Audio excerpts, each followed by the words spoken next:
No good deed goes unpunished. I have been working like a fiend to get this all set up for you, but we are on live. I am signing in to Facebook, to the YouTube as we speak, because for some reason it's not letting me do the chat. So I'm gonna let Jason talk for a minute. Guys, the podcast is back, and it's one of the most wonderful episodes of the year. We are talking mid-season grades. Now, I know this isn't our normal tradition, because typically we will do, instead of mid-season grades, we will do first trimester, second trimester, and third trimester, which would have been oh so fitting with my wife expecting and us about to find out the gender of my first child in a few short days. That is happening. That's a thing. Hey, remember the time you were like, I'm gonna let Jason talk, and then you just didn't stop talking? I figured it out. So yeah, that's about my podcast abilities. Is I bring you in, but I don't actually bring you in. It's all about I'm me. proud of you, buddy. So he's Jason Smith. I'm Sean Fitzgerald. We're talking midseason grades. We are going to grade every team one by one, starting with the team with the best record in the standings, going to the team with the worst records in the standings. Zach, Scott, I see Jason McMillan, I see Alex Burchak all in the chat right now, anxiously awaiting their grades. So Jason, really quick, before we do this in earnest, can you just explain your grading criteria, and I'll kind of go through mine. So there's a lot of things. I think when I asked Sean before we did the podcast, it was kind of who are we most afraid of week to week, or who do we think has the best chance to make the playoffs and win it all. And we're kind of going for where is everyone at with their record with respect to the 5 playoff spots in the wild card. How does their team look going forward? Are they going to be able to do what they need to do to lock up that playoff spot? And we all know once you're in the playoffs, anything can happen. So really that's kind of the main thing I'm looking at for these midway grades is, are they going to get into the playoffs, and how well I think they're going to do from where they're starting out. So that was kind of my criteria looking at it. Yeah, I mean, I'm similar. I am looking at teams like, obviously an A+ in my book is this team is a championship favorite. Like, this is a team that I think is the most. If I had to pick an odds-on favorite to win the title, this is that team. Yeah, that would have been my criteria for an A+, but I don't have one. I'm not spoiling my grades. You have to stay tuned to find out. I'm not letting them off the hook. An F, contrarily, would be a favorite to win the Sacco. And obviously, everything else is in between. You did identify that playoffs are the criteria that are obviously most important, because once you're one of those 6 to 10 teams that make the playoffs, you're rolling the dice for a championship, right? So yeah, that is the huge barometer. And what's interesting this season, and I think you picked up on this more than I did, is there is a ton of parity in the league this year. It's a giant clusterfuck through the middle. This was really tough to grade it. Well, and Window, who is going to be one of the more maybe not controversial grades, but one of the more interesting grades, because he's 1-6 at the bottom of the standings, and yet if the season ended today, he would be the wild card, right? And he's the total points scored leader. So just a ton of parity, a ton of craziness. I am going to go ahead and put the grading covers up and throw our grades up. So do we want to recap the week, or are we just jumping into it? We're just jumping into it. We're not going to do... I know we usually do a recap of the week ahead. I don't want to relive all the mistakes I made in my matchup with Alex, dropping Tyrod Taylor. I do.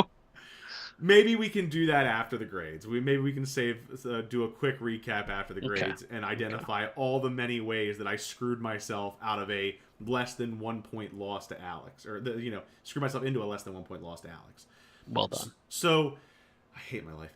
The teams are up on the board. Their records, points for, points against are all up there, but the grades are hidden. So I'm going to let you go first. We're starting with Scotty, 7-0. One of the 4 teams in the league that are in what I call the 900 club right now, over 900 points. And also, interestingly with Scotty, the second fewest points against. The only... Alex says, thank you, God. Um, or no, Ty God instead of Tyrod. Now I just got that and I hate it already. Um, so one of the two players in the league, Scotty, who has less than 800 points against. What was your grade for Scotty? Um, so here, like, I don't know if points against really matters unless it affects your record, because it's not going to be the same going forward. Scotty's team is, I mean, it's really strong. He's undefeated. He has the best record. If you look at if everybody played everybody, he's the best record in there. So it's not all luck with Scotty. He's right up there in points for. If Murray comes back, I'm pretty scared.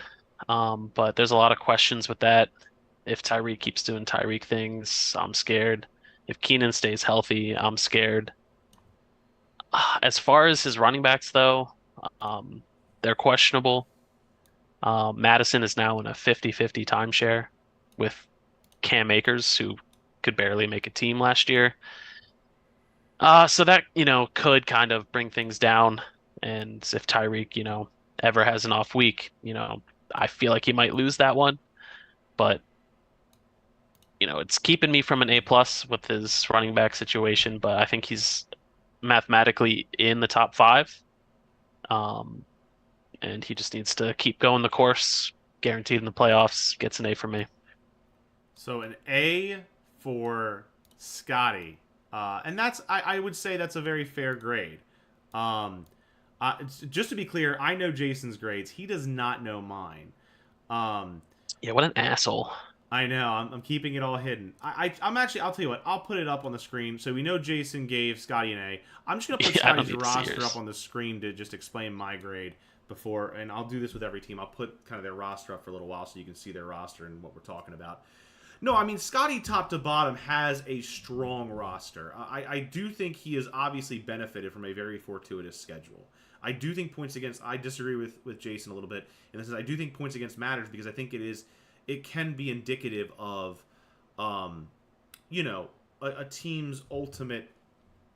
It can be a barometer of how whether a team is a paper tiger or whether a team is actually, a strong competitor.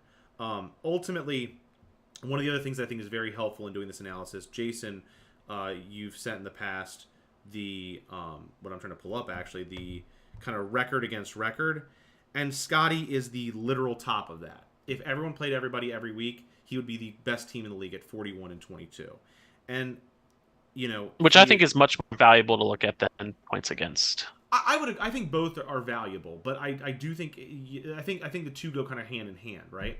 But the reason minds can differ. My point is just that, like you said, Alex Madison is the biggest concern in the starting lineup. I also think there is some, like the thing is he's got a couple of receivers that he's going to be juggling between Nico Collins, Rashee Rice, and Devontae Smith. I mean, Josh Jacobs was the RB1 last year, and he's not doing well. He's not doing well relative to RB1. He's still an RB2 right now. Granted, it's not where you drafted him, but He has 3 weeks in double digits and 4 weeks in single digits. It's inconsistent, but when you have a roster with Lamar, Tyreek, Keenan Allen, when you have enough guys who are booming on any given week, you can have Josh Jacobs put up an 8, right? Or I fully agree. That's the only thing holding me back from an A plus, is if he had shirt up, running backs, then yeah, I would be deathly afraid of that team. But that is the only chink in the armor that I could spot. Well, and also I do think some of his receivers are relatively unproven. Obviously, Nico Collins has lit the world on fire as a wide receiver too. Rashee Rice has a ton of upside and had his best performance of the season last week. Devontae Smith, always can go off in the Philadelphia offense. But I also don't think. Obviously, Reek and Allen are lock and play every week, but I also don't think he has wide receiver ones at every position, but he has 2 of them, so that's all you really need, right? Yeah. Overall, the bench is meh. Yeah, the bench. Nothing exciting on there. The bench is somewhat forgettable. He's starting Mac Jones because Danny Dimes has been out, but there's no one really that scares me on his bench. Javonte Williams. Javonte is decent. Yeah, Javonte and Devontae are the 2 best players on his bench right now. Yeah. He does have Kyler Murray waiting in the wings, by the way, if that ever Yeah, I happens. noted that. If he comes back and plays like Kyler Murray played 2 years ago, then But I will uh, reveal yeah, that that's after scary. all of my ado, my grade for Scotty is the same as yours. It's an A. I Wow. did not give him an A plus because there are teams in the league that I would less want to face than Scotty. But you're 7-0. You can't do worse than an A at 7-0. I can't. Like, right? You're undefeated. Yeah. He has I don't think he can drop below fifth. right. He's basically locked up a playoff spot. I mean, it would be an astronomical.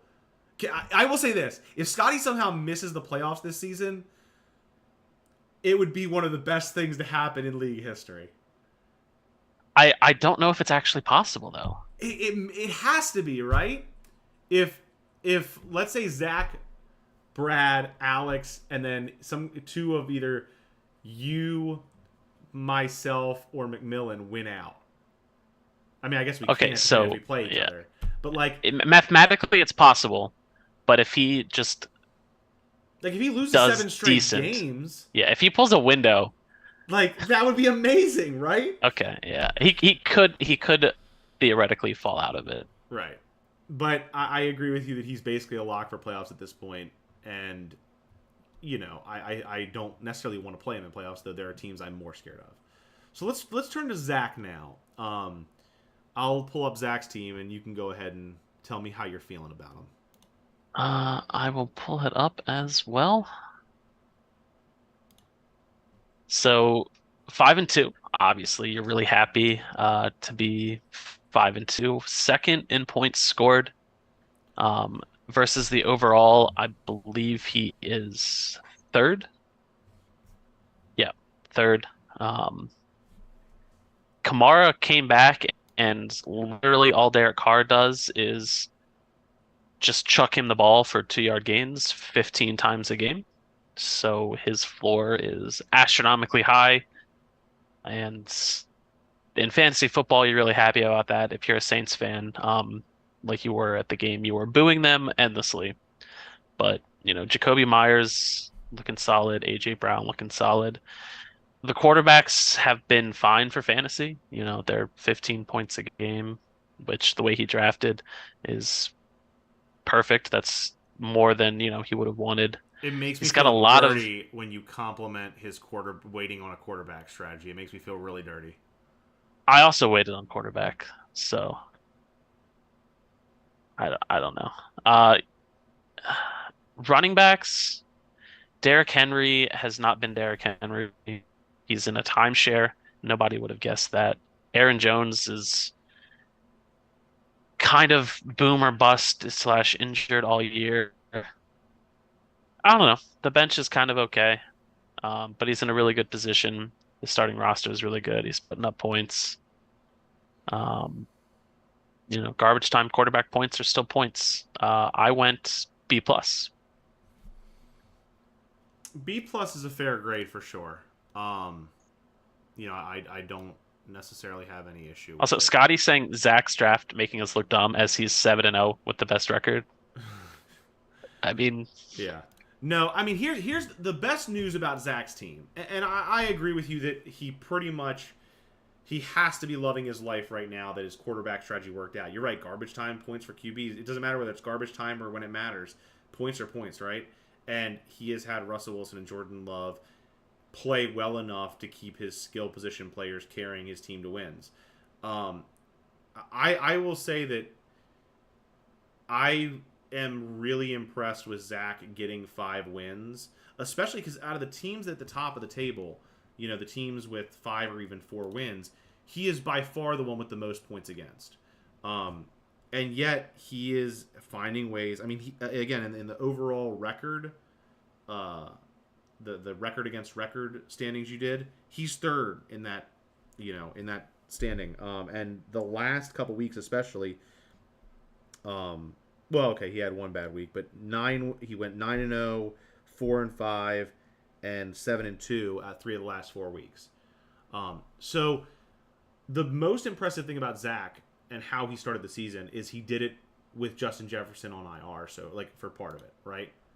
I Like forgot about that when I was doing these rankings because I was kind of getting that's through them. that's amazing. Justin Jefferson putting up 18 points a week, goes on his bench, and he's still finding a way to get to 5-2 at the midway point.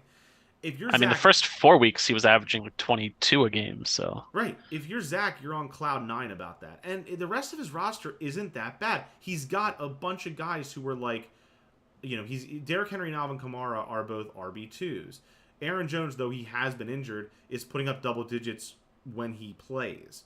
Darren Waller is the fifth ranked. Again, injury issues, but is the fifth ranked tight end in fantasy right now. he has 3 games played: 25.7, 1.9 where he got hurt, and 7.2 where he came back. But when he plays, I don't think it's fair to make any analysis on Aaron Jones right now.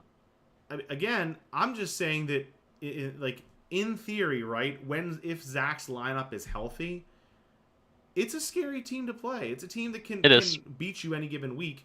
And Swole Batman is wide receiver 3 right now. He has been a monster. Yeah, Swole Batman. I just found out, by the way, about the Batman nicknames for Phillies receivers. Oh, nice. Did you just find out about the tush push too? Shut up. Wait till you hear about the brotherly shove. You realize that I had to watch the tush push and brotherly shove down my Dolphins' throats with terrible officiating, by the way, in that Sunday night game.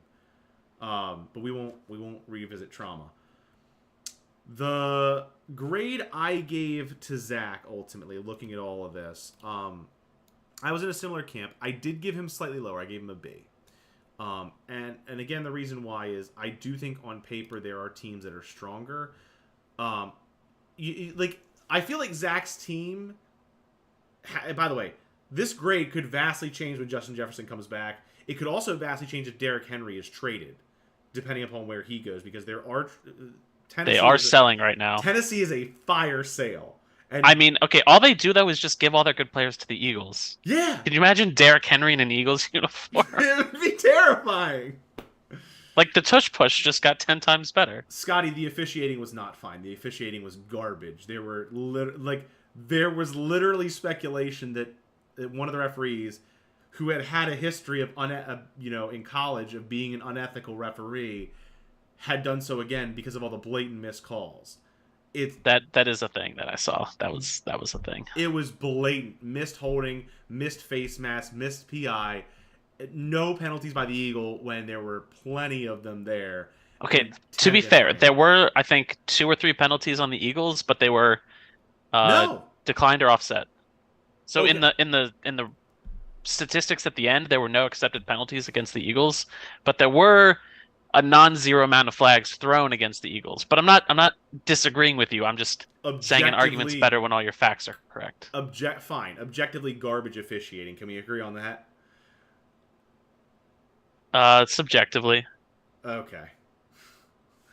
In any event, so the one reason I kind of dock Zach is, again, like, his team isn't the scariest to me on paper, or as scary as a couple other teams are in the league. A few other teams are in the league that we'll get to later. But I will say that Zach's team, when I think of it, it reminds me of that scene from Community where it's like the dean spends all that time making that documentary. What was it? He was making a documentary for like a commercial for Greendale to replace their commercial. And they show him the one that Abed did. He goes, you know what? It's fine. Actually, it's better than fine. It's good enough. That's Zach's team. It's better than fine. It's good enough. It's good enough for the playoffs. So yeah, I mean, I think he's got a good chance of making the playoffs. And with JJ back in the playoffs, I'm scared. Yeah. I might be more scared than you, but I am scared of Zach's team. Now, are you scared of Brad's team? Because that's what we're talking about next. Brad is next. All right, so the third place, 5-2, tied with Zach. A little behind on points. He's just been kind of average, but getting wins where he needs to. He's been getting wins because he has the fewest points against, and this is where points against does matter. Yes, but he's still 33-30 in the versus all opponents record. So okay. he's got a good record, with an average team. Unfortunately, Jerome Ford with an ankle. We don't know how long he's going to be out. Christian Watson is not who we thought he was going to be. Not at all. And hopefully Olave stays out of jail. I mean, it was like a 70 and a 35. Yeah, no, I mean he's obviously Like not it's going to jail. super. Like don't get me wrong, it's very unsafe, right? But like Yeah, the it's man, not like he sexually assaulted anyone in a massage parlor. or like it's not like it was Henry Ruggs driving drunk like 140 miles an hour. The man was going 70, and it granted a 35, but like you know, it's Yep. not necessarily something that I think he's going to be in prison for the rest of his life for. As a former public defender, Yeah. I think he'll be fine. So I think he's right in the middle of the pack, but with a 3-game head start to being over 500, making the playoffs, which um, for me puts him below Zach, but still at a B. For the audience, Sean and I briefly talked. I don't know his grades, but I know that his range of grades is a little wider than mine. So That's true, mine are Sandy. a little more condensed. But I have Zach at a B, or sorry, Brad at a B. That's true, Sandy. Um, Jason McMillan says, "Hey, let's show some respect. The accelerator got stuck." Thinking like a defense lawyer, Jason. I appreciate it.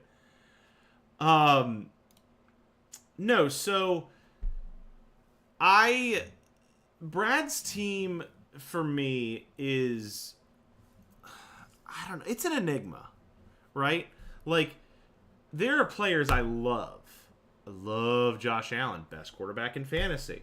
I love Brock Purdy, QB1. Now, granted, I love Brock Purdy when the 49ers had their skill position players healthy, but I love Brock Purdy. Love Sun God, wide receiver 1. I miss him.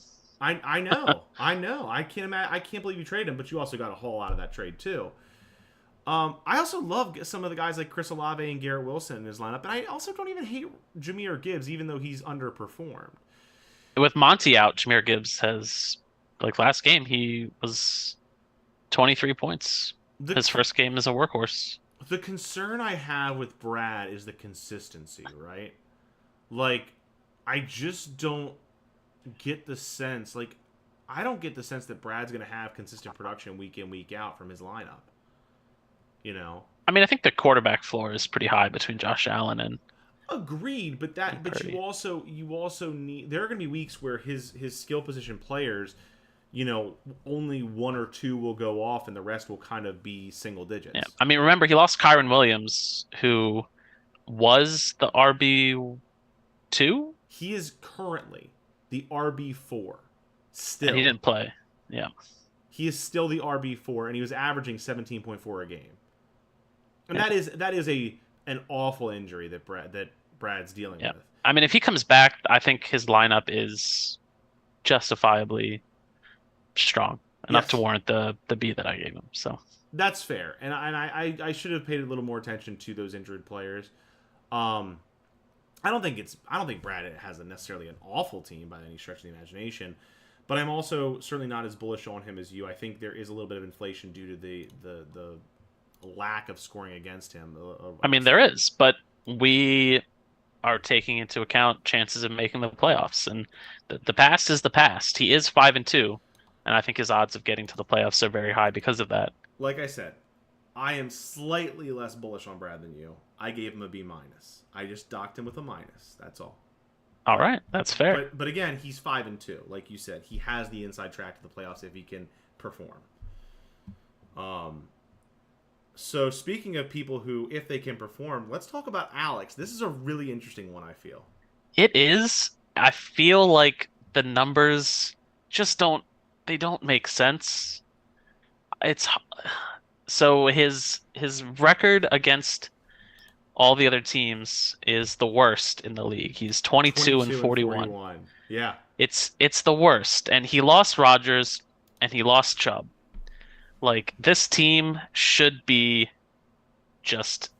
we should just award him the Sacco off that. But he's 4-3. I don't really understand how. I think he's second lowest in points for. at 4-3. But I mean, Hurts is playing great. Pacheco is playing great. Kareem Hunt just unretired himself into a workhorse running back position. I still like Ayuk. DJ Moore could go off for 40 or 3. Who knows? His bench is okay, but I mean, Chuba Hubbard's up. Gardner Minshew could be good. I don't know. It's I don't want to play this team, even though they shit the bed week in and week out. I don't. I want to play this team. I couldn't disagree more. I just I don't know. He has a winning record, and I think just taking only the record, forgetting everything else, and looking at what the team could do, like his players are good, and I think lucking into that Kareem Hunt running back position kind of makes the roster decent top to bottom. I gave Alex a B minus. This was probably going to be our biggest difference in ranking from what it sounds like, because I don't know yours, but Alex also is one. So let's do this because I need to rip the Band-Aid off here. I need to vent from how pissed off I am. Kareem Hunt was on my roster. I spent 2 or 3 weeks filleting myself over having. Oh yeah, you spent 600 on Jerome Ford. I spent 100 on Kareem Hunt. I'm getting a quarter of the production for a sixth of the price. I said that on this year's pod. Then he goes through like 2 or 3 weeks where he's putting up 4 or 5 or 6, and I'm like, you know what? I'm pretty sure that I dropped him when I was sleep deprived on the drive home from Jerry's bachelor party. I could be wrong, but I am. Did you miss your wife? I missed my wife, and it was like 5 a.m. and I'm like panicking on the waiver wire because for some reason it didn't process yet. Or no, it was like 2 or 3 a.m. Like Brad and I are on the drive home in like North Were you Carolina, driving Virginia, and fantasy footballing? I was not. He was driving in the Tesla. I was. Because I've heard the passenger stories. seat. And shut up. And I let him go.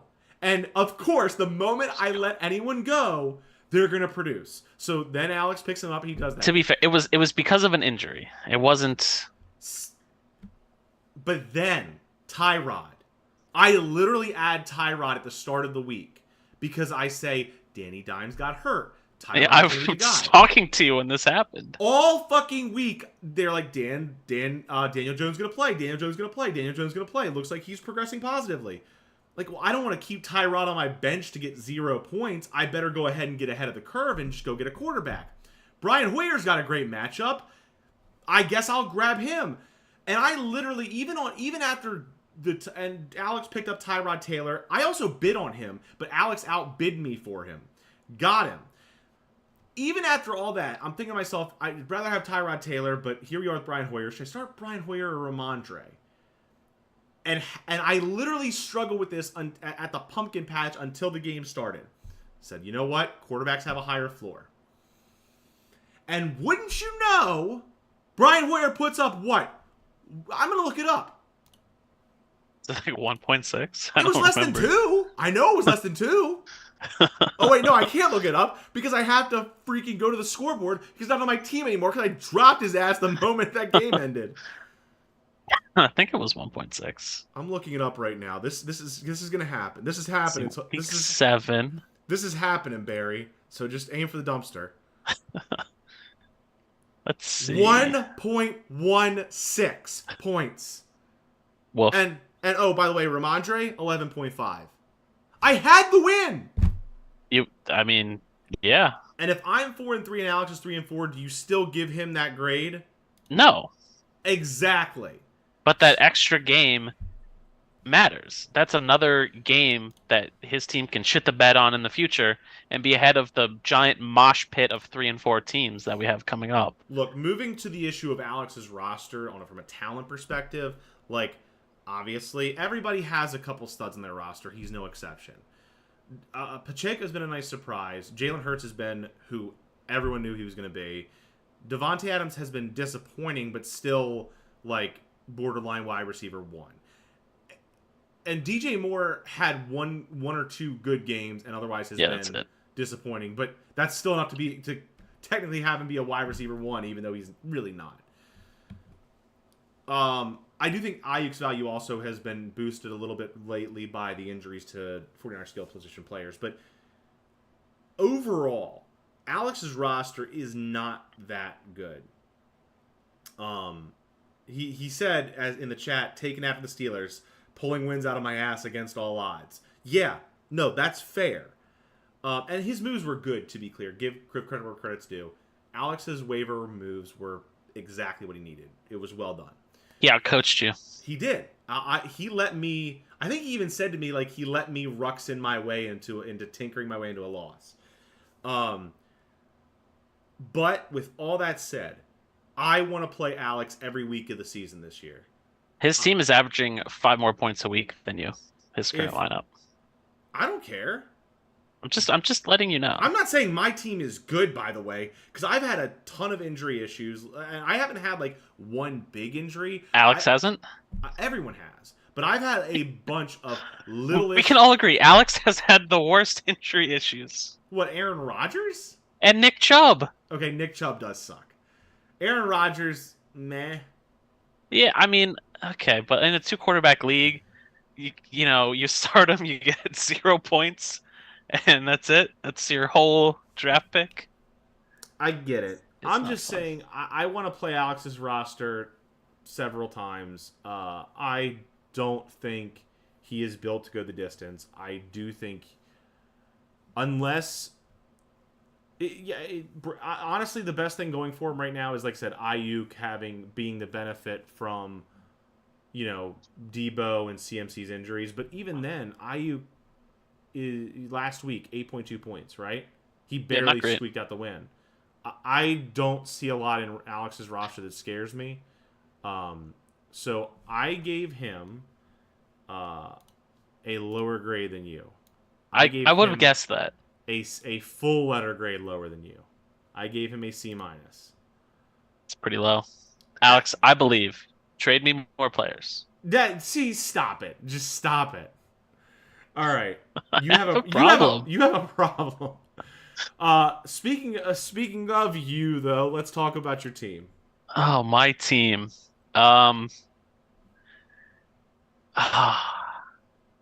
So we'll start from the beginning. No, I'm just so this past week, points leader. The week before, points leader. I am very happy with my team trajectory. There's still. What about the 2 weeks before that? We don't talk about Bruno. Why would you bring that up? He was 1-8, 0-9 in those.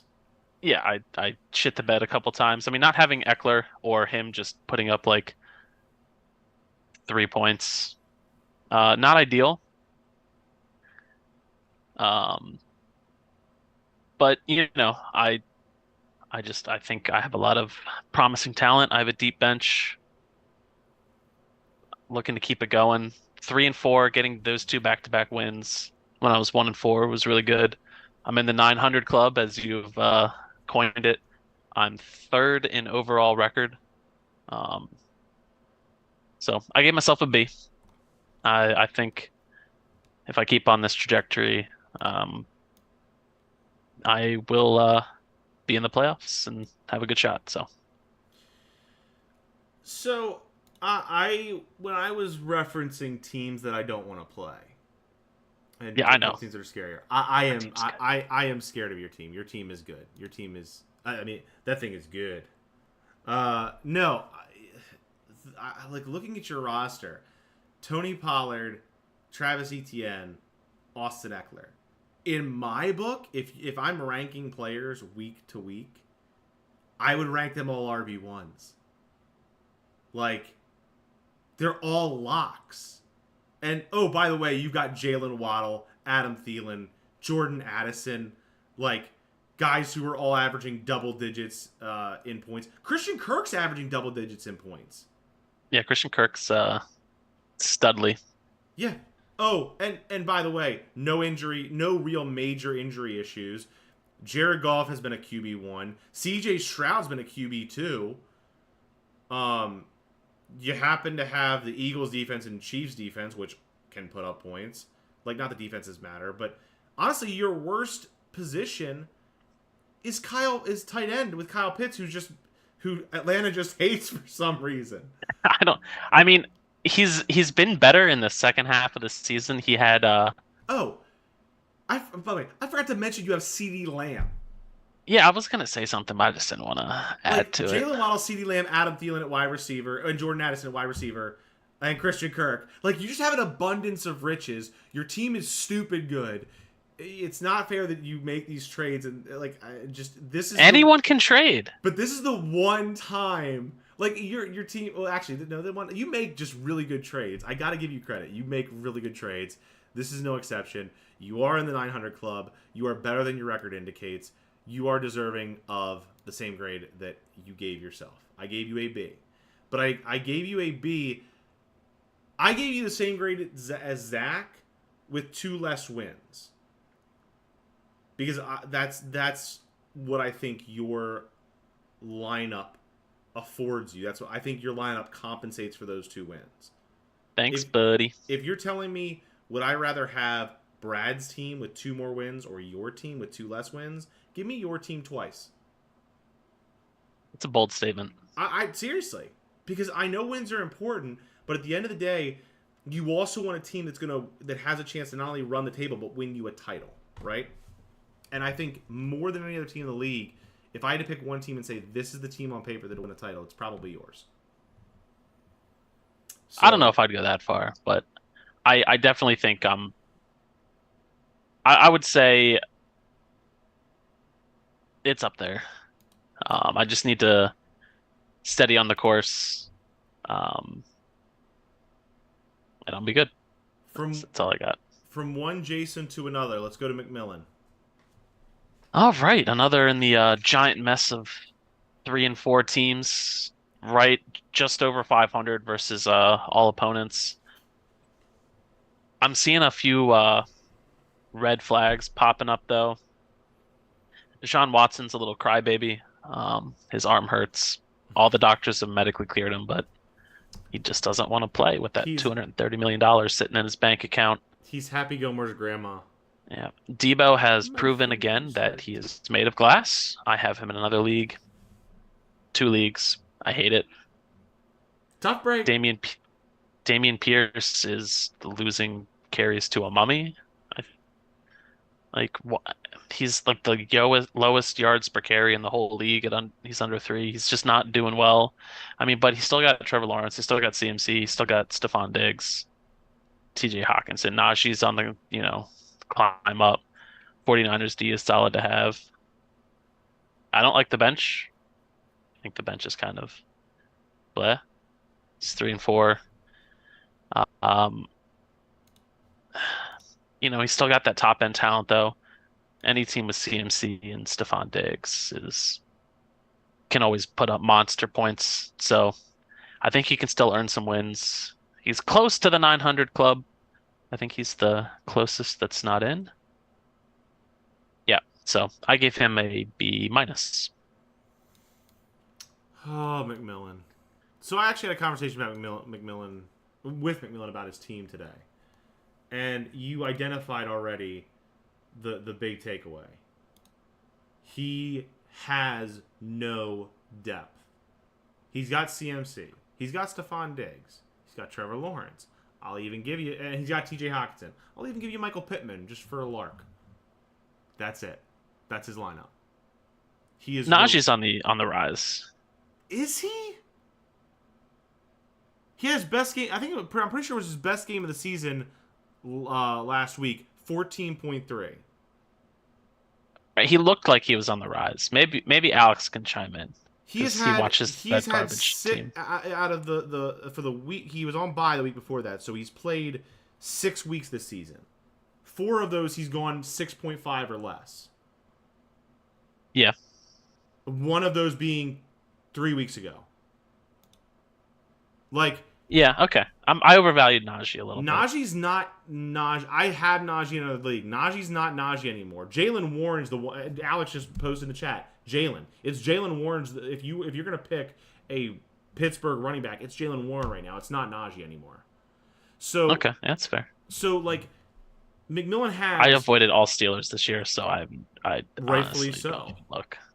McMillan has a couple he has the best running back in the game. He has one of the best wide receivers in the game. He's got a great even though he's not technically QB1 right now. I'll take Trevor Lawrence as a QB1 any day. He's got one of the best top 5 tight ends in football. Yep. That's it, and he's got a wide receiver too. That's it. He Yeah, doesn't. an injury here or there. I mean, other than Debo and Yeah, I mean like he has any other Debo. starter goes down, he has no one to plug in. Right, he does have He Debo on his really bench, but doesn't. you're absolutely right that if he gets an injury to McCaffrey or Stephon Diggs while Debo's out, he's done. He's absolutely done. So I think he needs to make a trade to gain some depth. I tried to get CMC from him, but it Me didn't work too. out. He's not interested. So but with that said, you did identify overall his record is compared. I would take Stephon Diggs though. His So his record is I'm around seeing it. 500. His points scored is actually like you said, he is top 5 in points scored right now. And overall, he also has you got to give credit where credit's due. Aside from Window being the most in points against, he's second in that department. So it's an interesting conundrum with McMillan. I think he does need to make a trade to gain depth. He said, "I know I'm trash. Give me a C and move on." Well, fine then. I gave you Jason Smith gave you a B. I gave you a C B minus. plus. B minus. Oh, sorry, you gave him B minus. I gave him a C plus. I didn't give. Oh, there you go. I didn't give him a C. I gave him a C plus, and that's largely because of his total points scored, which I think gives him a little bit. It could be worse. Right, and he does have Debo who could come back, but now it's time for the time I didn't want to talk about, which is my team. Oh, I don't. Oh, Sean, do you want to go first? Or you want to just keep me going first? Go? Just get it over with. Put me out of my misery. So, under 500 in both regular record and uh, versus everybody. I think you're 8th in points scored. So you're probably not going for that wild cards. You got to make top 5. Let's hold off on that. Okay. It's more likely than not you won't make the wild card. I don't. Again. Can I continue talking, or are you just gonna keep interrupting me? Good Go ahead. Lord. You got Patrick Mahomes. Saquon is probably gonna be healthy. Mostert was about to be in a timeshare and only get 20 points a game, but he's back to being the RB1 in that backfield and is gonna keep on getting 40 points a game. So, that's fine. Your wide receivers are dog shit. Evan Ingram's fine. I like Swift. Every week I'm like, all right, let's. Dude, DeAndre Swift. Everybody in the league wants DeAndre Swift. Like, if you message me back, you're like, why do you want him? Like, you have 3 to RB1s and you want a 4th. You have a problem. You can only start 3. I have a problem. I'll give them to you for any of your running backs. Those 3. No. T. Higgins, I don't know. He should not be as hot garbage as he is, but I don't know what it is. He was injured for a couple weeks too. Steve Smith called out Jerry Jeudy for being a Jag. I think he's slightly better than a Jag plus. He should do better, and I think he will start doing better. So maybe that'll be decent. I don't hate your team, but you don't have a second quarterback currently in your lineup. Is that your plan for this week? Just out of curiosity. I'm once again in buttfuck alley. So just debating between Ramondre Stevenson or Tyson Badgett, and I guarantee you, whoever I bench is going to have their best performance of the season, and whoever I start is going to put up 5. Yeah. So I think you need to trade for a quarterback. Is my recommendation. I'm not trading for a quarterback. Um, Not with Justin Fields on my bench. Was Justin Fields down there in the IR? Yeah. That's why Yeah. if I had Justin Fields last week, we wouldn't be having this conversation. The way my screen is, I can see everything, all the bench, but the only thing I can't see is the IR slot. So like I actually I missed him on there. So uh okay, I was thinking about changing my grade, but I'm gonna stick with it with Justin Fields there. I have you at a B minus. It's just part of the thing is you're the last 3 and 4 team in that mix, but everyone else in that mix is also 3 and 4, and there's still so much variance that can happen. Like your team can still put up points. You have solid people at the positions. Patrick Mahomes can put up 30 in any given week. If Barkley and Mostert and Swift are solid for you week in and week out, I think your team is good. But being under 500 doesn't help. You haven't really been putting up the points a whole lot, but you're really not that far behind. Everybody's super close in that mix, so we're going with B minus. So the reason that I balked at your statement about the wild card is because literally I am less than 100 points from leading the league in scoring, right? And that's the nature of the parity that our league has right now. Yeah, that's true. Like, I don't, like, I mean, what was I just want to really quickly look up from last week the highest scoring team to the lowest scoring That was team. me. Lowest, I don't know. Well, the lowest was Jerry. It was the person. Just look at our matchup. Yeah, no, I'm looking at it, and the difference in points in that game, 93. Yeah, I mean, anything can happen. 1 week, you can shoot up the leaderboard in points. 1 or 2 weeks, and you can go up the leaderboard in points if you're putting up at a productive enough clip. Now, so I'm not as worried about the wild card issue as I think you are at this point in the season. You should snap accept that trade. Snap accepted. I'm writing in the chat accepted. That's a done deal. I'm literally, hold on. I need to stop for a second and send him that trade. Yeah, I would. In that case, your team just went up to an A. Congratulations. No, I don't know about that, but that would definitely help my team. Let me send him this trade. Give me 30 seconds. I'm actually gonna. This is gonna be the first time in the history of the podcast I'm gonna offer a trade on the pod. Well, actually, it's not offering. I'm gonna accept a trade on the pod, right? Like, why even, like, even if you take out Hawk, like, Sean still wins. Like, sent. I hope he accepts. So anyway, we might have our first podcast trade. Looking at my roster, you're right. I mean, you said. Okay, apparently I need to think. No, come on! Why wouldn't you shut your mouth, Jason? Okay, first of all, like, you know what? I'm sorry. I'm just gonna save my season. No, I don't think my team is that bad, and I do think they're actually. I will say this: I think McMillan and I have the potential for a trade. I floated out some offers earlier in the day to him today. Like, I have a deep team. I have one of the deepest teams in the league. I have four RB1, 2 flex. Like either low end RB1, high end RB2 kind of thing. I think, or like actually, I have. Sorry, let me back up. I got my RB1 and 2s confused. I have a couple borderline RB1, RB2s. And I have Ramondre, who's a borderline RB2 flex. Yep. You have 4 running backs that would all be starters on any team that they're on. Except for yours. Any team. Except for yours. And I also have a bunch of flex wide receivers. And I have a bunch of them. T. Higgins is honestly going to be a flex wide receiver. Deontay Johnson was injured all season, and the games he has played, he put up let's see, 6.3. He didn't play in week 2, I don't think, or he got injured during that game. And 10.4. Yeah, he should be good.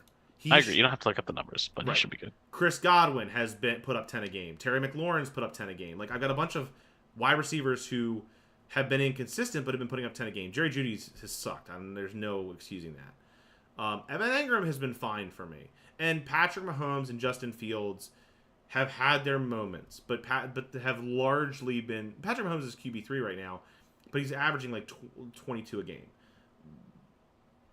Fields has been the biggest disappointment. He's still averaging 17 and a half, but that's because he had one huge week. Yeah. I think there's potential for McMillan and I to make a trade where he gives up one of his studs and I give him some depth, or both of his studs and I give him a lot of depth. But I think there's potential for him to give up CMC or Diggs and get a lot of starting value to be spread amongst his positions. So now I'm going to stop advocating for a trade and talk about my grade. Okay. I think my team I'm not going to be leading the league in record. I'm not going to be leading the league in scoring. At this point, my best hope is to rattle off some wins, put up some big performances, and make the playoffs in that kind of 3, 4, 5, 6 seed area. I don't think wild card's too far gone, but I think I'm really looking at that 3 to 5 more than anything. I gave myself a C minus. And it's largely because of the inconsistent wide receivers, the injury issues I've dealt with, some bad managerial decisions, and just overall underperforming from where I thought I'd be. But I do think my team is still kind of in that. I don't think I'm in the bottom echelon. I think I'm kind of towards the bottom of the middle pack, if that makes sense. I think to be honest with you, I think my record is right about where I deserve to be. So. I agree. So let's talk about our bottom 3 teams in the standings, and that starts with James. Yep. 2 and 5.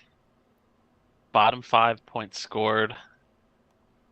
He can't count on Mandrews and Dallas defense to get him wins. Because it only worked twice when Dallas put up 40 points. He really needs Montgomery back, and when he comes back, he needs to take the same role. So, and I don't know if he will. I think Gibbs did pretty well. Chase has had like one big week, and besides that, he's just been pretty average, or as the kids are saying these days, mid. God, I'm so fucking old. Let me look at this team. I appreciate you for using mid. I fucking hate it. It bothers me so much. Also, McMillan now wants Mostert too, in addition to Swift, Mostert, and McLaurin for CMC and Hawkinson. That sounds much more fair. That's very fair. But the only problem is I also have Evan Engram, right? I'm not going to be starting 2 tight ends. So I'd like to maybe finagle it a little bit where, I don't get me wrong, I'd love to have Hawkinson. I'd love to send him back Engram and maybe get one more player on my team that is worth something. I'm really in the market for wide receiver help. So he's got Diggsy. That's what I'm saying. If you want to do like a CMC and Diggsy for Swift. All right, you can talk to him after the show. Mostert, McLaurin. You can trade rape him after the show. It's fine. Shut up. I couldn't sip. What is it when I did good Samaritan laws. I couldn't let you trade rape him on the podcast. You shut your mouth. I'm really sorry. I'm really sorry. You ruined everything. It was such a bad trade. Okay, apparently I need to think. He sent you. I love you, McMillan. It was a 2-for-2 trade, and he was giving you the 2 best players on the trade. Jason, shut up. Sorry. Anyway, back to James. Yeah. I don't know. Bijan is kind of fallen off. He put up 0.3 last week. I mean, like, there's still some potential, but he's just take away the big ass bombs that Dallas D dropped, and this team is just not good. I mean, Dallas defense in 2 weeks, 37, a 15 week, and a 27 week. I mean, that's. I actually just want to look now. I'm pulling up out of all the defenses in the league how far beyond they are. Oh, they're not that far beyond. They have No, they had 77. negative weeks, and I mean he lost on those weeks. Yeah. But the only reason he has 2 wins is because they fucking put up 40 burgers as a defense. Like that's Yeah. the only reason he has wins. Yeah. So I just I don't think you can rely on Dallas defense and special teams, uh, especially when you're 2-5, especially when you were just not putting up points. Um, but I mean, he's really not that far off on points because everyone's just so close. Has more than me. Yeah, I have him at a C minus. You told me a C. It's a C minus. Sorry, buddy. Your grade went down since the teacher wrote it, Jason or James. Yeah. Um. All right, so C minus for James. Just add a little squiggle. You can do that, right? I can't.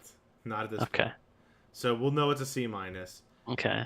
I I think everyone's too close to really You know what's really funny? separate it too much. I'm pretty sure, and I have mine covered. So now at this point I can't even remember what I gave him, but I'm pretty sure I remember giving him a lower grade than that. Well, you told me there were multiple lower grades. So here's how I feel about James's team. It's largely... James will never listen to the podcast, so Yeah, you so can who tell him cares? it sucks donkey dick and deal No, with it is the Cowboys defensive managers, right? Like, and Jamar Chase that was my notes. You Jam- can't count on those two every week. Jamar Chase is really good. You know what honestly he might want to do? He might want to consider trading away the Ravens defense or even the Cowboys defense for like some piece that he needs. Like maybe a quarterback might not be a bad idea to like send Dak or Baker with one of those defenses to somebody and try to get like a better QB2. Like a Kirk Cousins maybe? I know you have Kirk Cousins. I'm feeding your addiction. It's okay. I mean, people can value trades how they want. I think that if someone offered me Dak and Dallas defense for Kirk, I would tell him to get fucked. So No, but I mean, like, I don't know. I just feel like, or, I mean, to be fair, he could offer other pieces in with that as well. I'm just saying, I feel like his biggest area of weakness is quarterback. I don't think I don't think he has much in the way of assets to really get one. He's gonna trade Jamar Chase. yeah, I mean, Okay. Mike Evans is good. Like his wide receivers and tight ends, like he has 4 solid wide receivers, I think, and a good tight end. What are you? What? Hollywood, Zay Flowers, Mike Evans, and Jamar Chase are 4 solid starting wide receivers on most teams. I disagree with Zay Flowers as a solid starting wide receiver. I mean, do you consider Terry McLaurin a solid starting wide receiver or Chris Godwin? Because I would put them in the same category. I would put Zay Flowers over Godwin and probably on the same level as Terry. Like, I don't. I feel like that they're border like it's wide receiver 2/flex is where I would rank him. Yeah, I mean he's the wide receiver 25. But one of the other big problems with his team is just it's wide so receiver reliant on the 2/flex. Ravens offense. When the Ravens offense is clicking, he's going to score. When the Ravens offense lays an egg, let's say the Ravens offense doesn't score a touchdown one game. Well, guess what? That means Gus Edwards, Zay Flowers, Mark Andrews all aren't scoring. Yeah, I don't disagree. But when they do well, that cheers them up for a win. Maybe. Even then it might not be enough. I am down on James's team. I think his team I'm down too.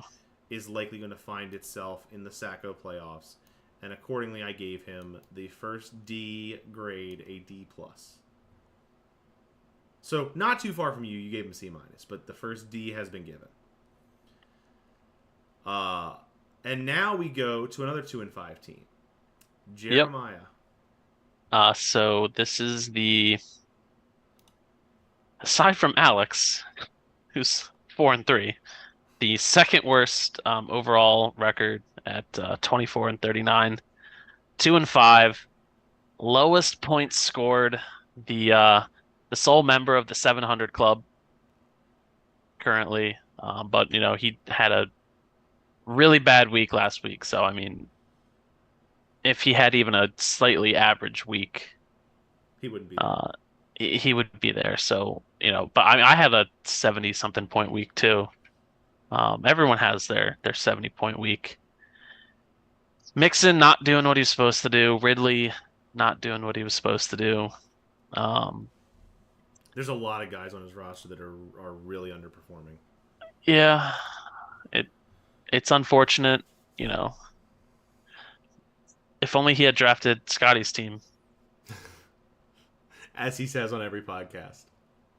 Uh, Also, Alex, if you message James on Facebook, he never checks Facebook. He only has a Facebook for the league, and Yeah. that's rarely used. So you need to text Probably me and I'll send text. you his number. Yeah, Or text. text Sean. Yeah, either way. But Um, he's better on text messages.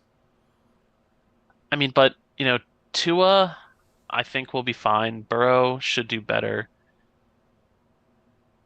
Ken Walker's good. Cooper Kupp is back and looking pretty strong, even if he might have not every week being 25 points because Yeah, I Puka wouldn't. Nakua Strong is a little takes bit them. of an overstatement with Cooper right now, Uh, with Puka being Puka. I inquired about getting Cup, but the price was too high. Uh,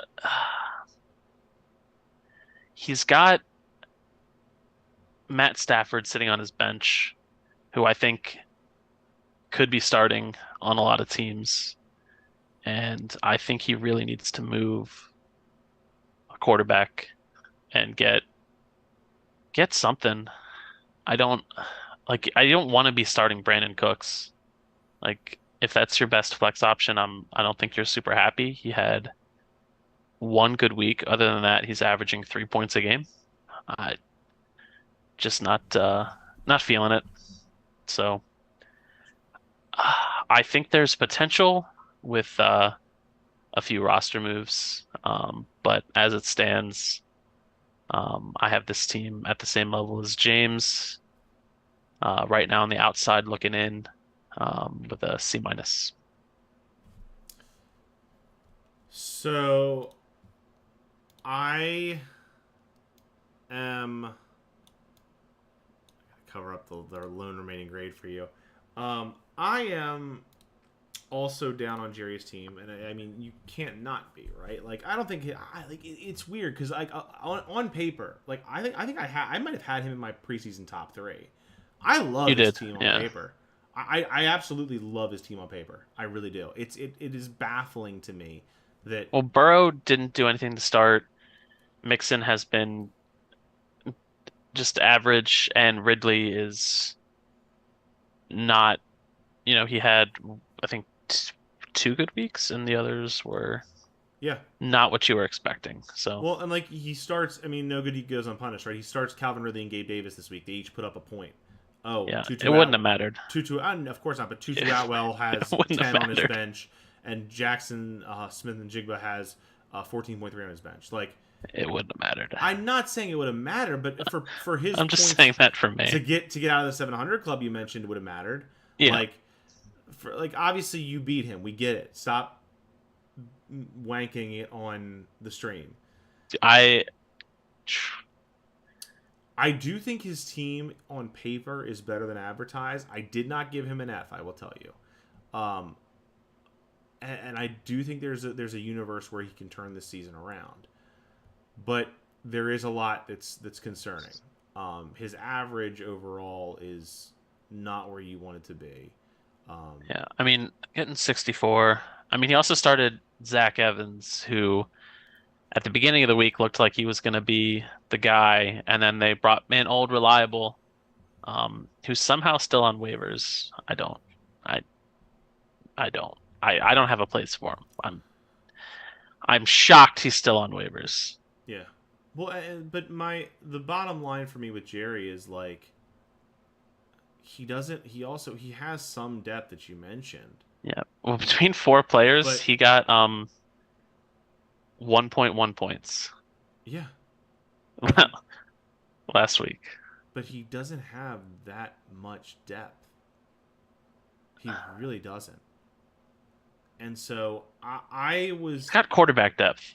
That's not that much though. Like, and what quarterback depth is it? So you're gonna start what Burrow and Tua all season as he has been, and you're just gonna trade away Matt Stafford. Matt Stafford's putting up like 14 a week. Like, yeah, you can get something for him. Maybe James will give up the Cowboys defense for him if you wanted to trade the Bills defense. Okay, Like, I mean Matt Stafford is worth a lot I'm more being than. facetious, but the point still, Okay, Matt Stafford is QB 17 right now, Jason. I mean you don't trade Tua. Yeah, that's what You you start should do. you start Honestly, Stafford and Burrow. You have a solid 35, 40 points from your quarterbacks, and you get a really top tier running back or wide receiver. I mean, that's the thing. that immediately is 15 points a week extra over Brandon Cooks in at the flex. He So really, if I were him, if you're going to trade Tua, you need to get a wide receiver one, a pure wide receiver one. You know, and because that's his area of weakness is wide receiver. Kenneth Walker's fine. Joe Mixon, I think he's going to start performing. Cooper Kupp, I think will have his weeks. Calvin Ridley is inconsistent, and Gabe Davis is, in my view, I'm sorry, I have never been a Gabe Davis fan. okay, And first of all, my opponent should not take my advice and pick up. All right, that one's on me, McMillan. You're welcome. what happened? He picked up Darrell Henderson. Did It's okay. that I'm go the still way you thought gonna it win. would?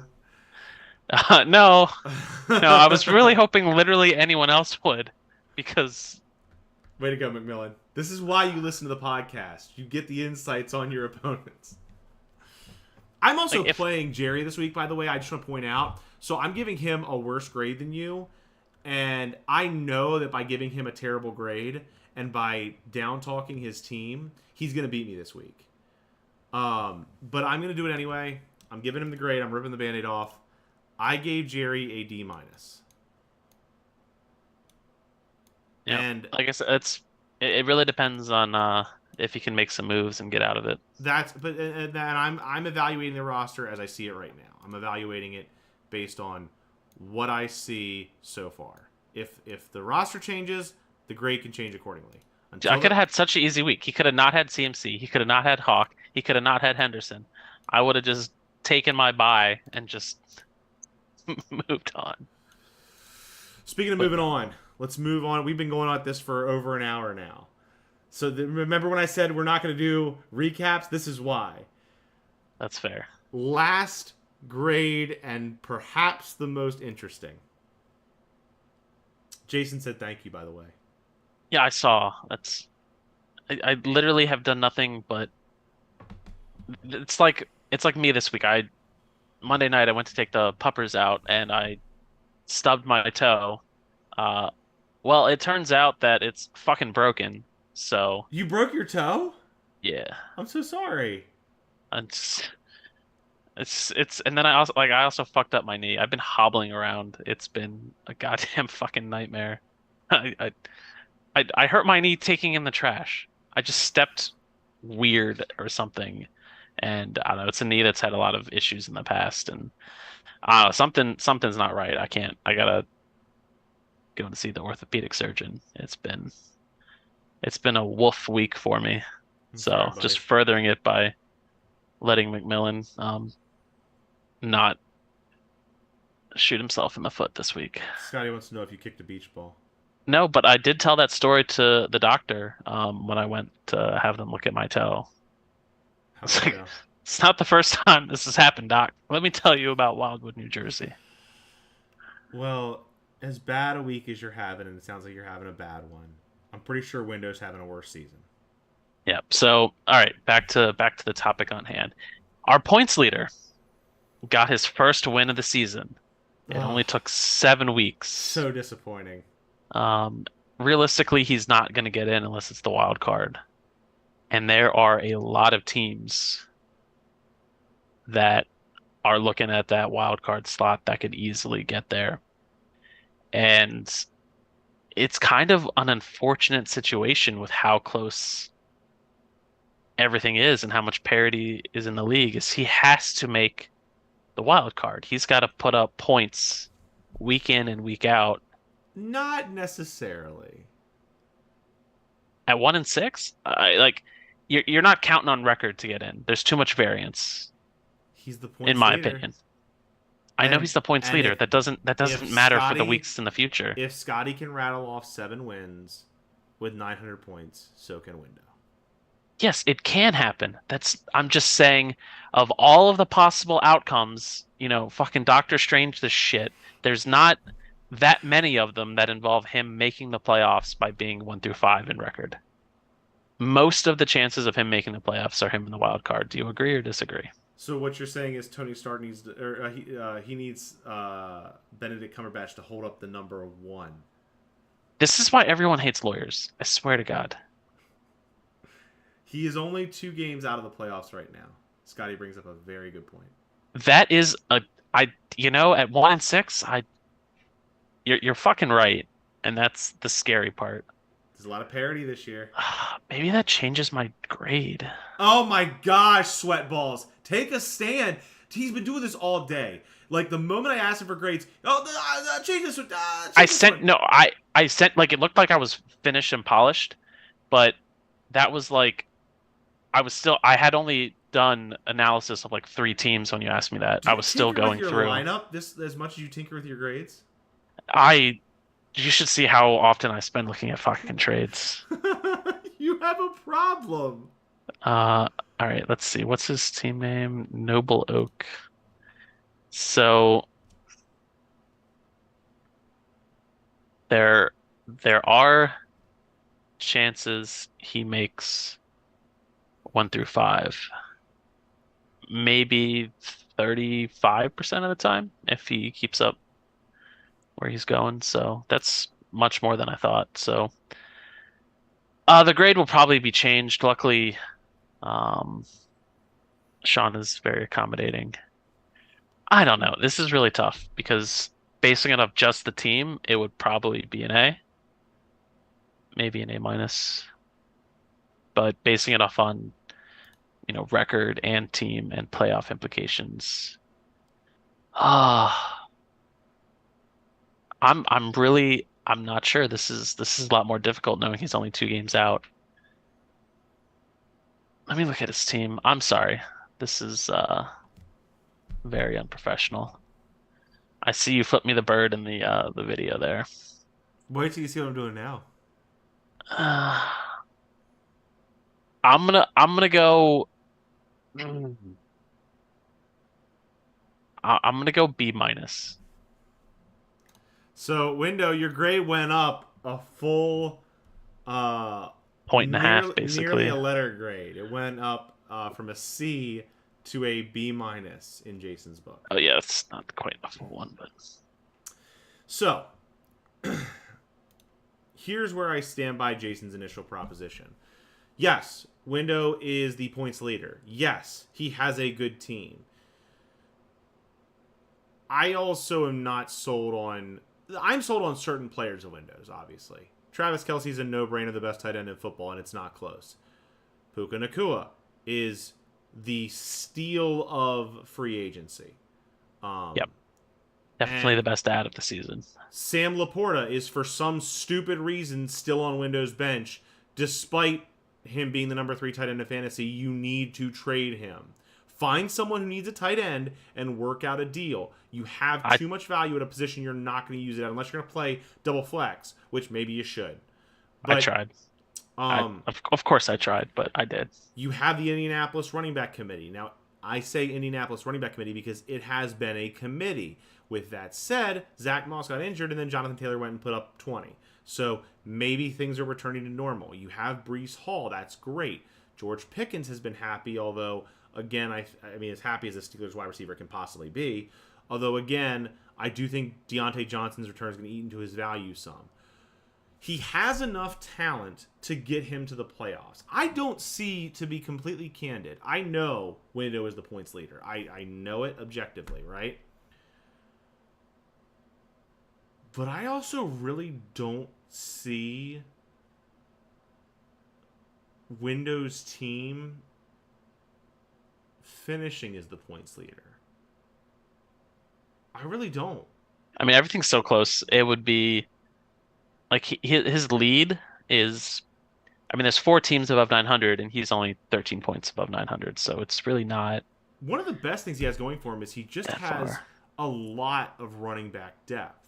He Jonathan Taylor, does. Brees Hall, James Cook, Zach Moss with Jonathan Taylor. Oh, by the way, Achan on his bench on injured reserve. Who's the running back 7? Like after missing 2 weeks, He's running back 7 off 3 weeks. he's 3 out of averaging 4 weeks. 24 points per game when he plays. Well, if you take out the 1.4 game, he's averaging 30 points a game. Yeah, it's nuts. And he's gonna come back. Yeah. So Which hurts you a little bit, but So the bottom line with Windows Team is there is a ton of potential. If I were him, I would make some trades. Specifically, if I were Window, I can't believe I'm feeding more advice. Specifically, if I were Window, I would try to consolidate some wide receiver strength. You have Puka. Try to get another wide receiver 1. Parlay Sam Laporta and one of your running backs.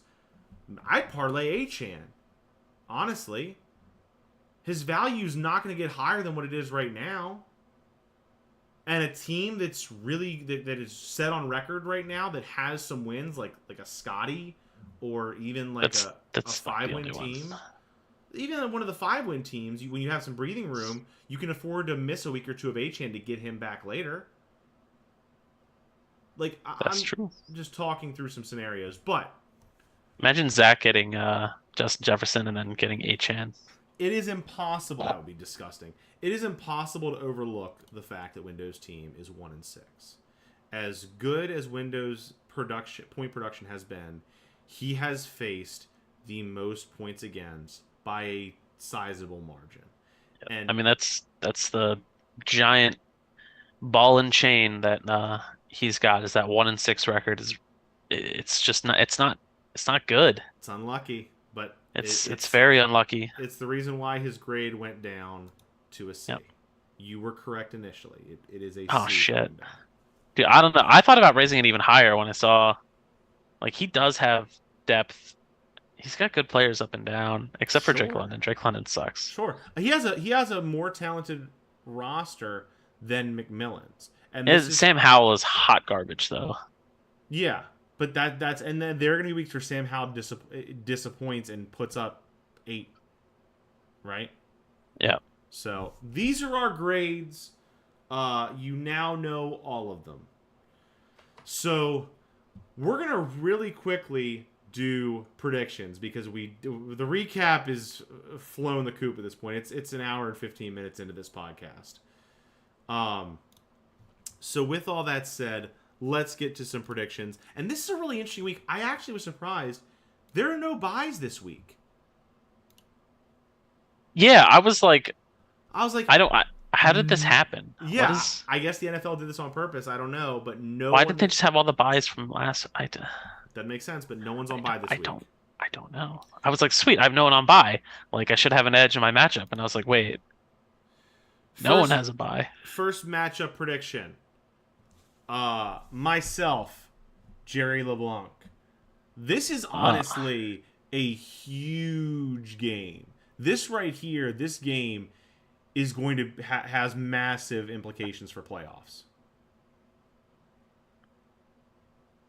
Because I think the team that loses is in major trouble. The team that loses this game is in panic. Yeah. If Jerry loses, he's 2-6 and towards the bottom in scoring. If I lose, I'm 3-5 and towards the bottom in scoring. And Jerry has just beaten me. And Jerry is now 3-5. Like, this will either get Jerry right back into kind of the mixer and really hurt my chances, or get me right back to the mixer and pretty much be full-blown panic mode for Jerry. With 6 weeks to go in the season. Who you got? I got you. I think just you can see all the check marks. Just you got a lot of edges, a lot of question marks, but I don't think any of them are impactful if I remember correctly. I think everyone's back in full action. I wish you were starting another quarterback to say you for sure, but I mean, would you start Tyson Bagent over Ramondre Stevenson the week Against the after Chargers defense? Yes. Brian Hoyer put up less than 2 points when you do the same thing. I'm once bitten, twice shy. I'm not saying I won't put Badgen in, but I'm struggling to bench Ramondre a second week in a row. Speaking of which, I'm trying to make some trades, so get at me. Yeah. No one can beat me, Sean. Um, Unless you trade with me.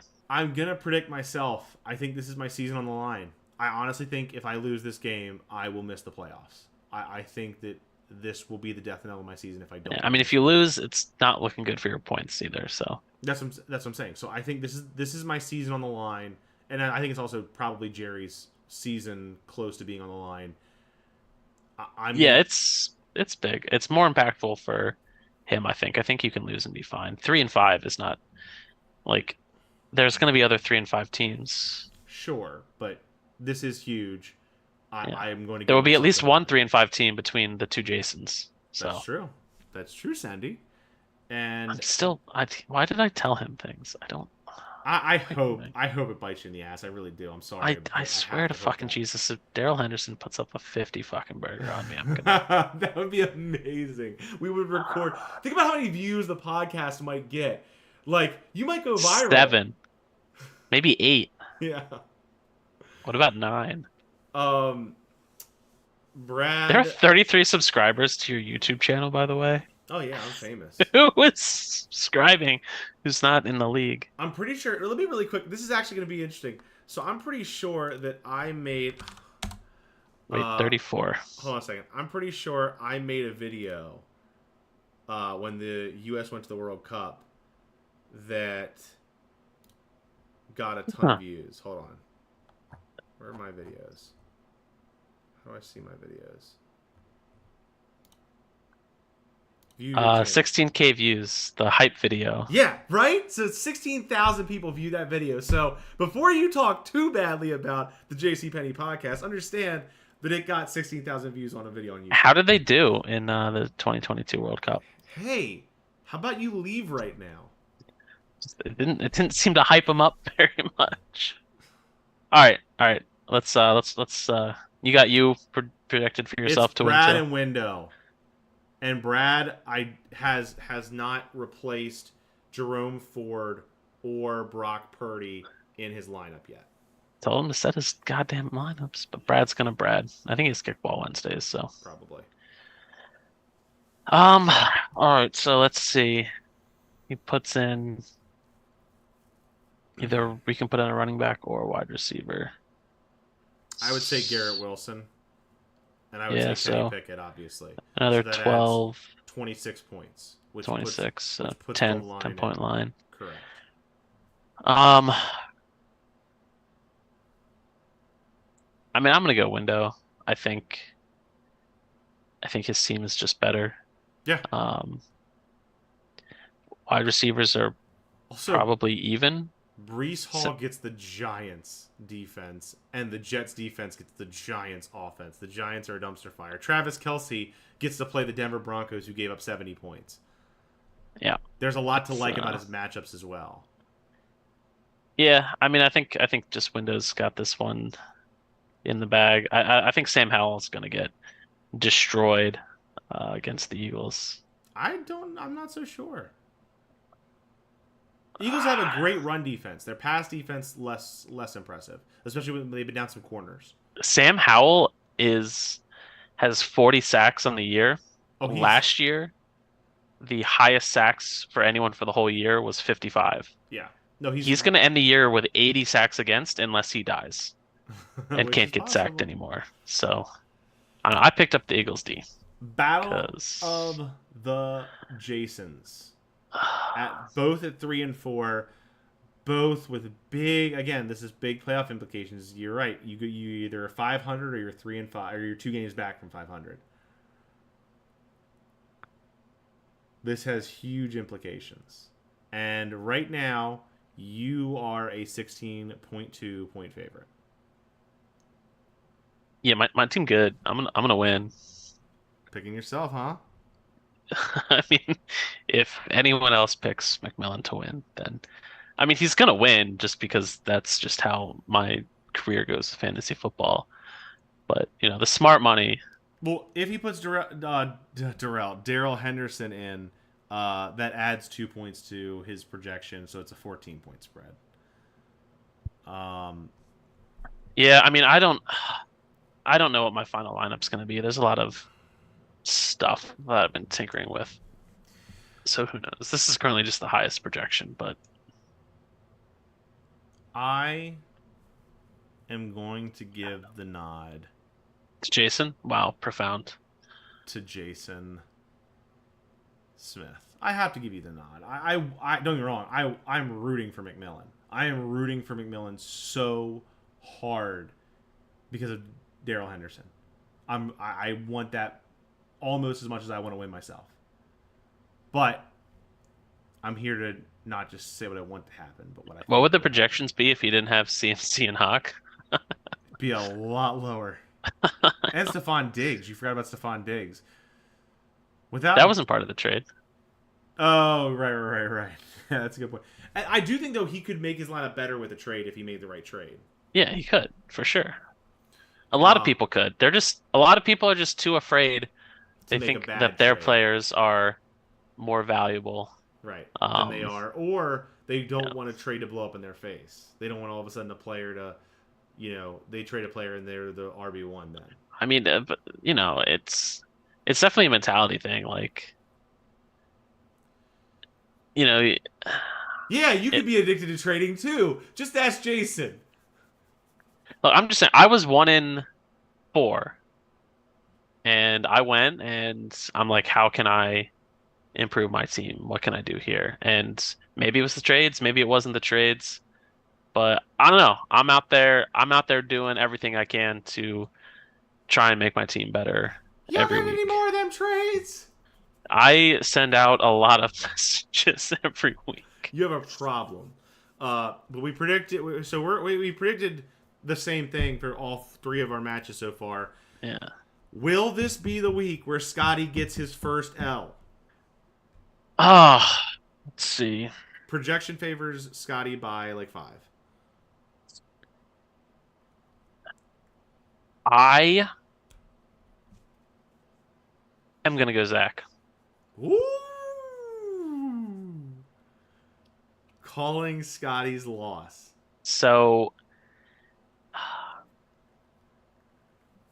the New England Patriots, as someone in the what AFC division is that? South? Really? East? North? Really? I don't know. They have Miami and New England. It's fucking so far away. Yeah, it makes no sense, but it's the East. It's the East? Okay. AFC I thought the East. Ravens were in the East. No, they're in the North. Who knows there? They historically, and this year too, shut down number ones.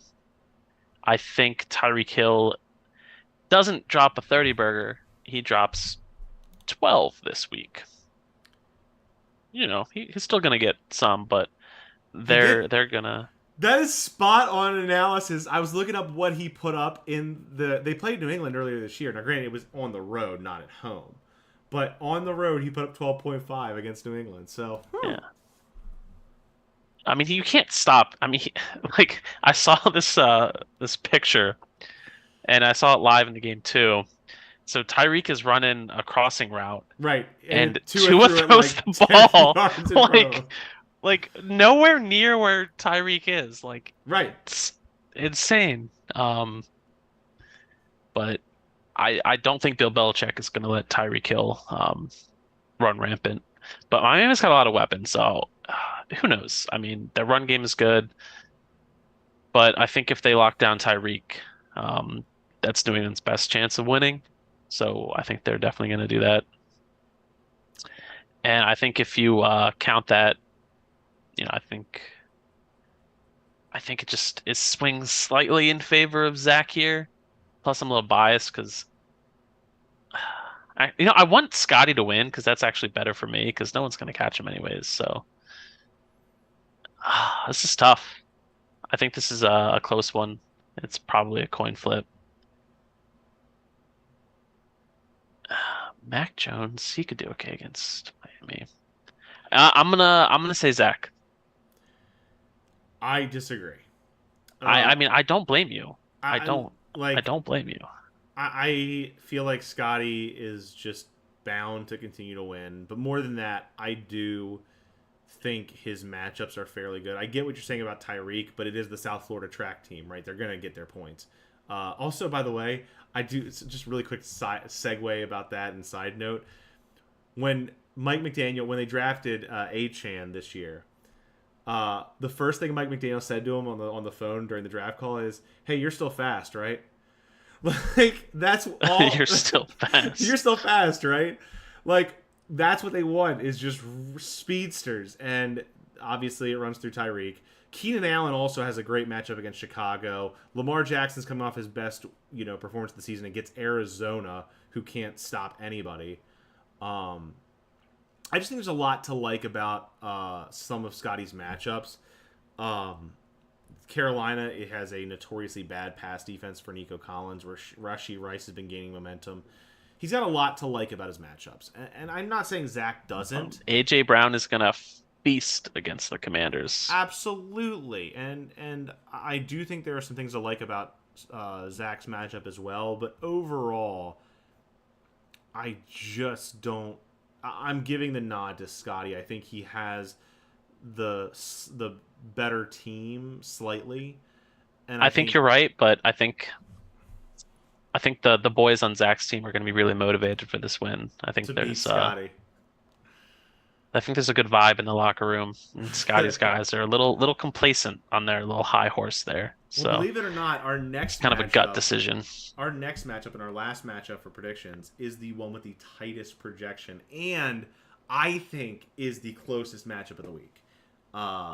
This is the one that really intrigues me and has some big playoff implications. This is basically James's season on the line, and Alex is, needs the win because he does not look that good overall as a roster. And if he loses this game, he's back in the cluster of 4-4 teams, of which there are going to be at least two, maybe three. This is I this mean, is a tough one to call. we're at the point in the season where every win starts to gain more and more importance. Like the second half of the year, each week gets bigger and bigger, especially if you're on that bubble, right? Yeah. And these are two teams that are right on that bubble. I am gonna take Alex. I think both teams have some decent matchups, but I think Jalen Hurts against the Commanders is big. Pacheco against Denver is huge if Kansas City gets up and just, plus it's easier to run in Denver. The air's thinner, so, obviously he's going to do well. It's still tough though. I think Kareem Hunt's going to have a decent day.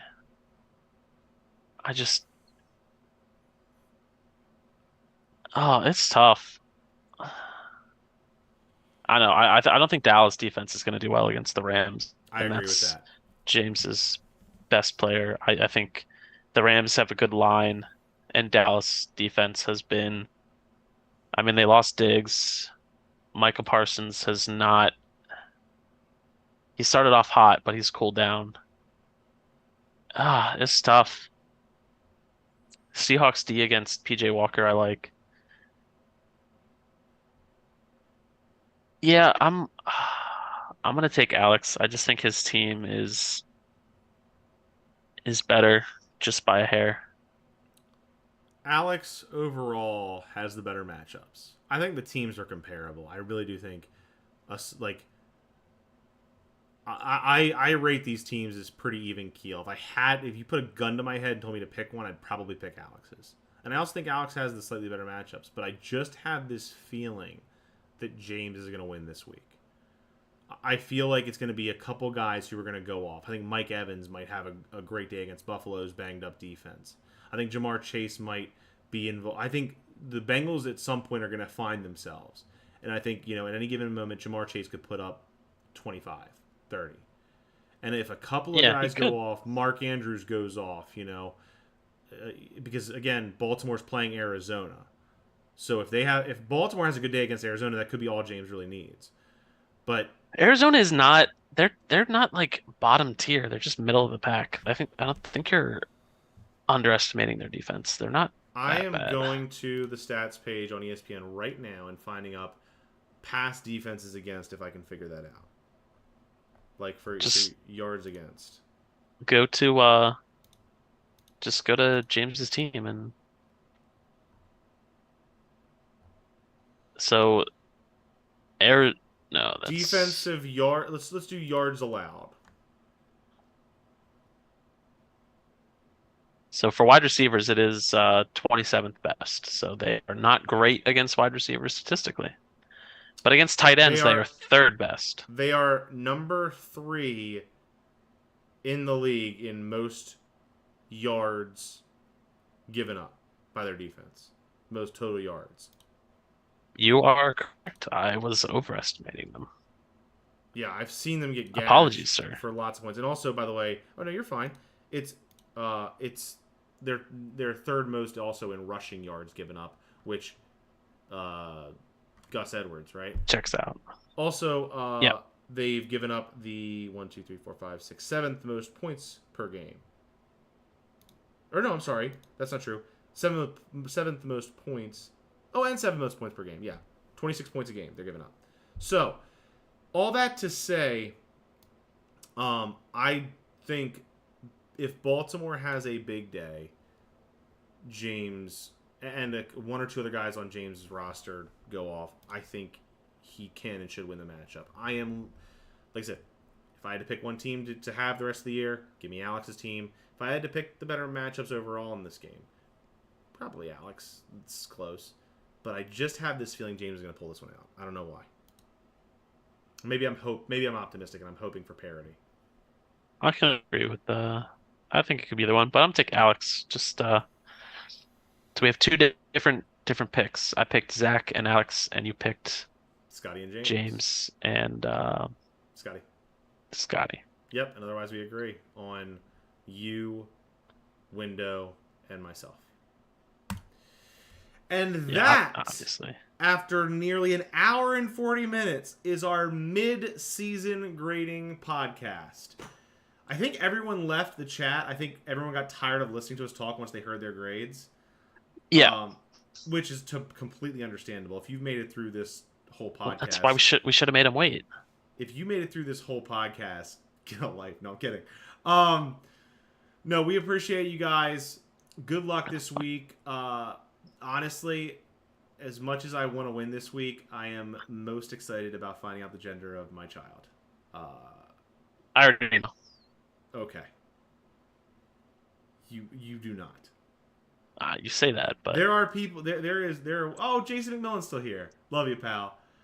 There are one or two people who know. I think actually it's two. It's the keeper of the gender and her husband probably know. No, I know who. I know. Okay, what is it? It's a girl. Congratulations. We'll see. Yeah.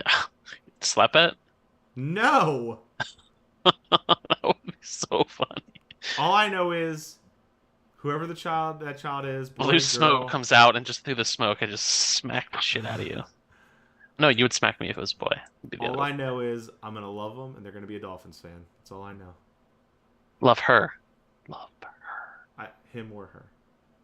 Can we bet? Yes. You are able to bet. If you guys want to make slap bets on the gender of my child, be my guest. I don't want McMillan to slap me. Yeah, I I wouldn't feel want that like either. that would hurt. That would really hurt. All right. Thanks for watching, everybody. Thanks, Jason McMillan, for sticking around the whole time, as evidenced by the chat. Everyone else, we assume you logged off already. Yeah, I'm logging off. Have a great night. Good luck in your matchups, except for Jerry, because I need to win. Bye. Don't be rude.